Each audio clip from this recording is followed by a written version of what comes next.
Hey, what's up, guys? This is Renhoek here. Domination. Bringing you another I Hate My Team video. Capture the And I think you'll objective. see here that Securing C. I kind of like I Hate My Team videos because it gives me a chance to be the victim. And at the same time, Securing Bravo. kind of hate on bad teammates. And also not be at fault for my team losing. So everybody kind of wins here, Securing Bravo. at least as far as I'm concerned. Spy plane standing by. Our spy plane in the air. And right here in the beginning, there's a real nice, I feel like it's a real nice opening route to run when you spawn a C flag.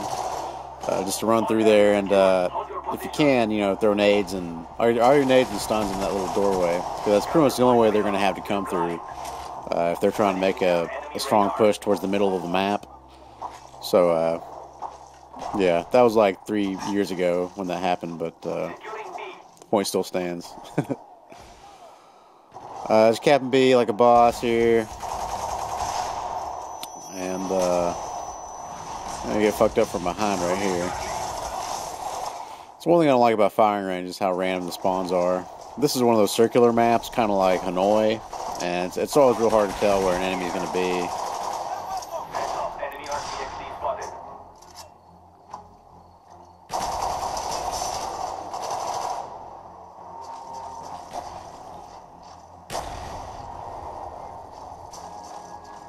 Losing Alpha.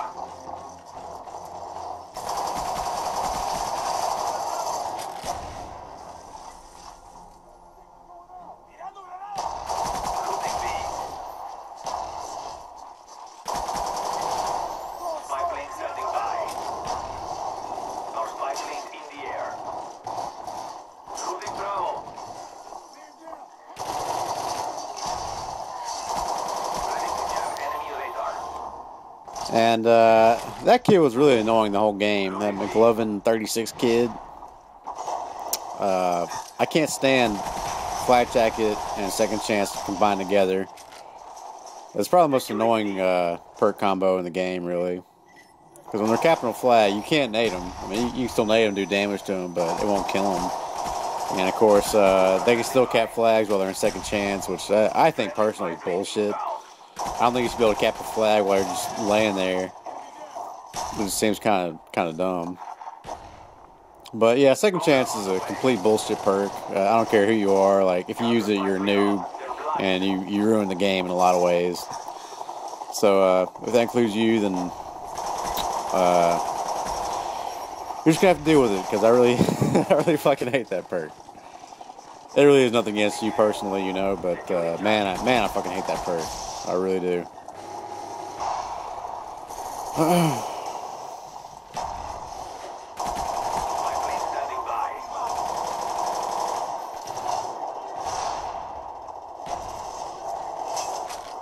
Right there, I kind of bailed because I didn't have much access to cover, so I set up shop in this little building right here real quick. Ready to jam enemy radar. Our counter spy plane is in the air.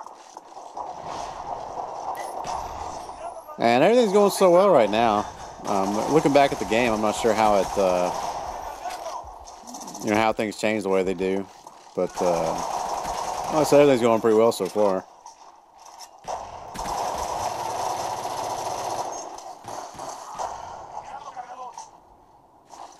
Spy plane ready for deployment. Friendly spy plane inbound. All areas secured. Hold your positions.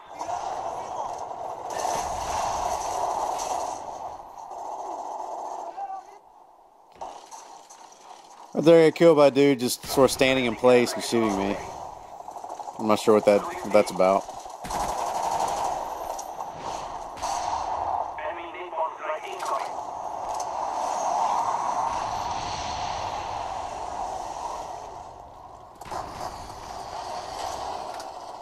Right here, I shoot down, start shooting all the air support that my teammates wore out to the other team.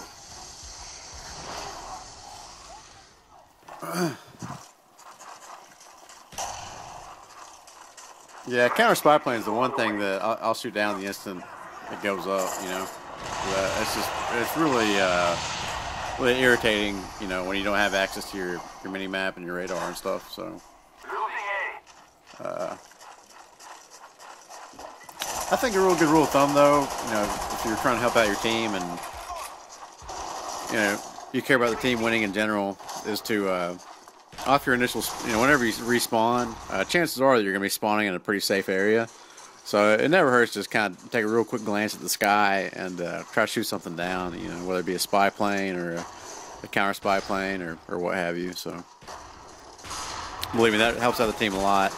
You know, even if, like, let's say for example that I'm running Ghost, right, as a perk, and you are running Hardline, and let's say you have 2 kill RC cars equipped for whatever reason.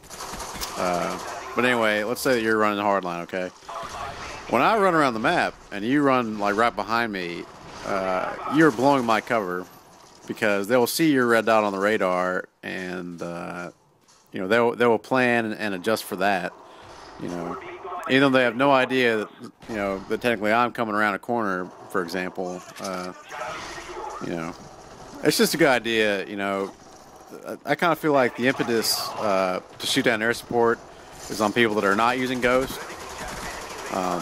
You know, because you're the ones that are showing up on the radar. You know what I'm saying? But that said, you know, I try to do a good job of taking care of air support. I mean, even if I'm running Ghost, like, it just helps out the team so much to win that battle. I have this personal theory that, and I really wish there was a stat I could look at to prove this, but I'd be willing to bet that the team that wins the air support battle, and even more specifically, the team that calls in the most spy planes, I'd be willing to bet that they win like 90% of games, you know, because it's so huge to win that air support battle. But yeah, I'd definitely be willing to bet that the team that calls in the most spy planes wins like over 90% of the time. So it's really important to shoot down enemy air support. It's important to call in spy planes. If you're not doing too well with the big kill streaks, like you know, Blackbirds, chopper gunners, or what have you, and that's all you have equipped, then if you want to help out your team, then, you know, just put on some smaller kill streaks. You know, put on spy plane, counter spy plane.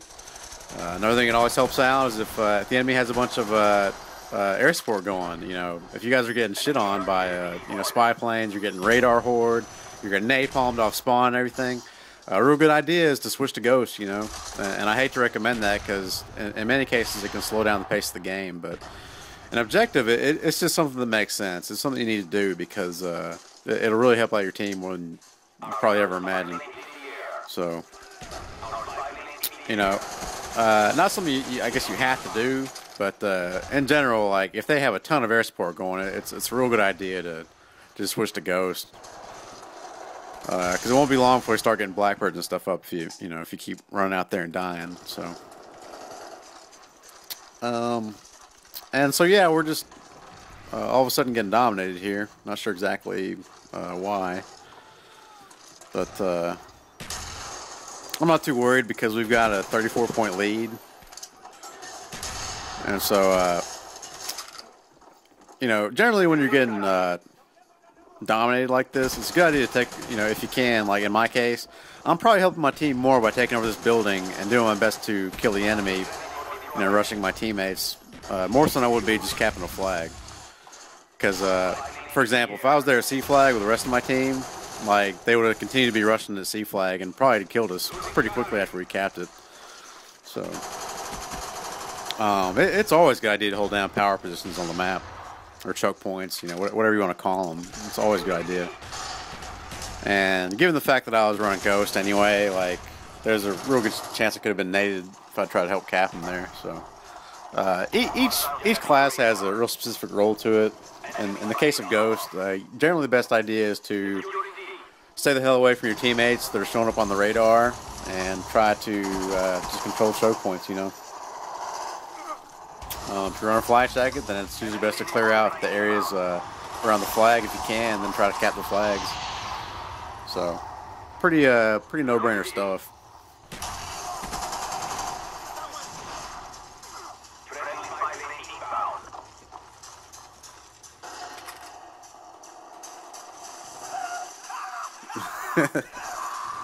Burning alive. And set up a motion sensor to give me an idea of where the enemy is, you know, so I don't have to worry so much about that direction, and I kind of look both ways, you know.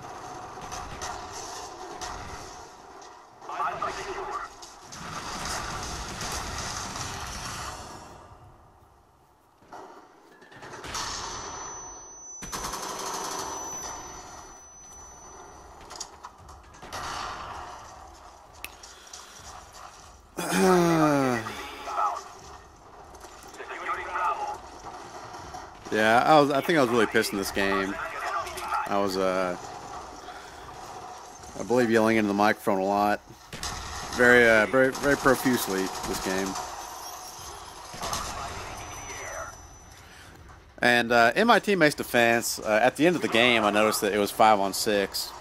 So I'm not sure if that was the case during the course of the entire game or not, but I know that at the end it was 5-on-6. So that's another thing about Call of Duty matchmaking in general that kind of pisses me off, is that I kind of feel like there should be some sort of penalty for quitting of some sort, because it's retarded for a game like that to happen.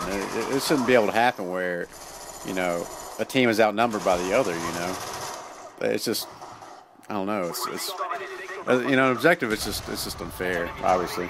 But that's the end of the game there. Final score was 41-19 with 4 caps and 5 defends. And hope you guys enjoyed. All right, later.